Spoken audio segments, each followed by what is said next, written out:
Okay, well, let's start. Yeah, just kind of take me through everything and what you've been doing at Toy Fair this year. Yeah. So, Toy Fair is really the opportunity for insiders, whether it's media, buyers, to get to see what's going to be the hot new toys throughout the whole year, specifically for the holidays. So, a lot of the toys that we're seeing over these couple of days, they're not even on shelves yet. And it's really a time for us to look at the toys, notice the trends, and really think about what are consumers going to be buying during the holiday season. So, is Toy Fair like sort of like say like Target, Walmart? Are they kind of all there and trying to figure out what they want to buy? Yeah, so you've got the big companies that are looking to stock their shelves, but you also have a lot of the smaller companies as well. And they are shopping right alongside with the media, who's sort of getting sneak peeks of everything. Awesome. All right, well, take me through a few things here. Yeah. So one of the trends that we're seeing that's going to be big this year is the nostalgia trend, and this is the games, the characters, the activities that we loved as kids, and it's showing up in new toys. And it's a great way to incorporate those fun memories when you're playing with your kids. So Uli has a partnership with Peanuts, and Uli is this great arts and crafts brand.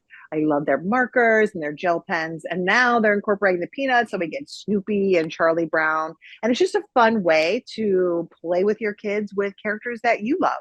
This is really cool. This is really following that STEM and STEAM trend. So this is My Robotic Pet Coding Chameleon. This is from Things and Cosmos. So what makes this really cool is that you just don't open up the box and there's a robot inside. Kids actually build this chameleon. So they follow step by step, put it all together, and then they get to really have some fun with it. So they are coding it so that it's moving. The chameleon changes colors based on its surroundings. So if you put it in front of something red, it's going to turn red. You put in something yellow, it changes that color. And they also have it in pet mode so they can play with it. So there's a lot of different ways to play with it, but it's tapping into that STEM and STEAM when they're really getting in and putting it together. Talk to me about the Purryfuls.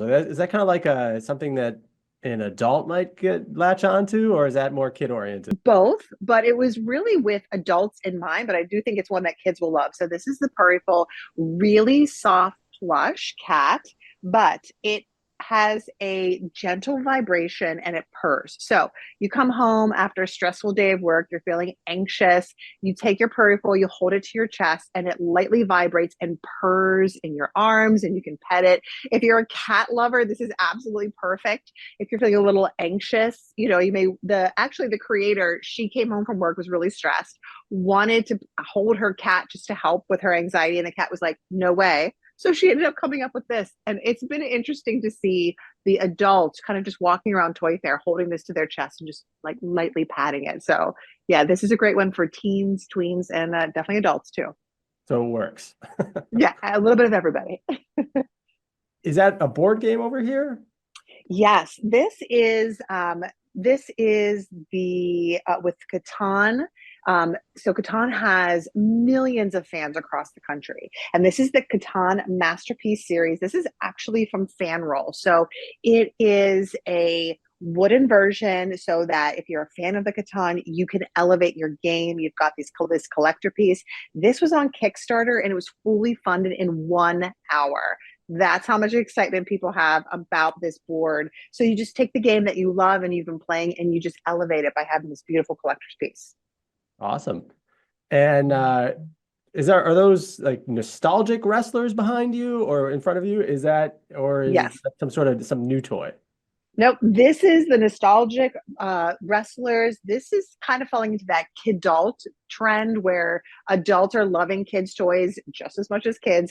And this is Remco Power Town. This is their all-star wrestlers. These are wrestlers from the past. So if you were a wrestling fan, they will have the different wrestlers. And it is just a great way. It's a collector's item. If they're kids and they want to play with it, they definitely can. But if you were a fan of wrestling, you'll find your wrestler, you can display it, you can trade it, and they do really cool things with the series that they will come out, and sort of that's, you got to get it when it's there. So it kind of has that demand and that feeling like, oh, I loved this wrestler as a kid, I definitely have to make sure I snag it when it comes out. And Take me through. I don't know. It kind of looks like it over there, but maybe it's not because it's like a zombie underneath. Yeah. Yes. Okay. So this is limbs, and this is a part of this creepy, cute trend. So think like Garbage Pail Kids, Jack Skellington, like creepy, yet oddly, I want to snuggle it. So that's exactly what this is. So limbs are posable plush. So kids can wrap it around their water bottles, their backpacks. They come in this creepy clown, a zombie, and it's really buying into that it's kind of creepy. I don't know why I love it, but I definitely do. These are really big right now as not only that trend, but also as a collector piece. And finally, are these kind of take me through these dolls as well? So these are the Theodora Steam Girls. This is a line of dolls that is created to inspire young girls to be more interested in STEAM and see it as a superpower. Each doll represents one area of STEAM, which is science, technology, engineering, math, and art.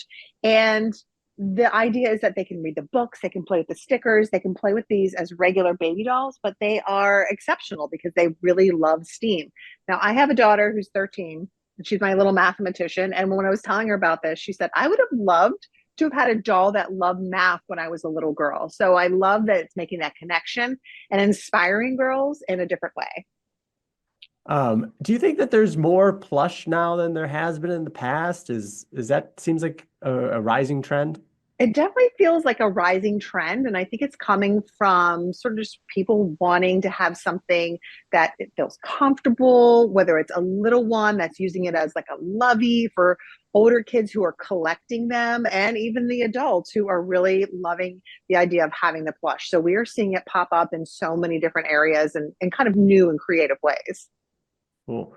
What's your favorite thing about Toy Fair this year, and like kind of like what's your big takeaway? So my favorite thing about Toy Fair is just seeing how we really think about how kids play, how kids interact with each other and with toys. And I love when it's innovative and we're inspiring kids to do more with their toys. So I love to see when they're taking those pieces of how kids play, and that's inspiring the next generation of toys. And my big takeaway is that it doesn't always have to have all the bells and the whistles and the biggest price tag. It's really child specific. What do they love? How are you going to pique their interest?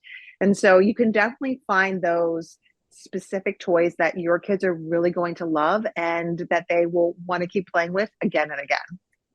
Awesome. Yeah. All right. Well, that was so much fun. Thank you very much. Thank you so much.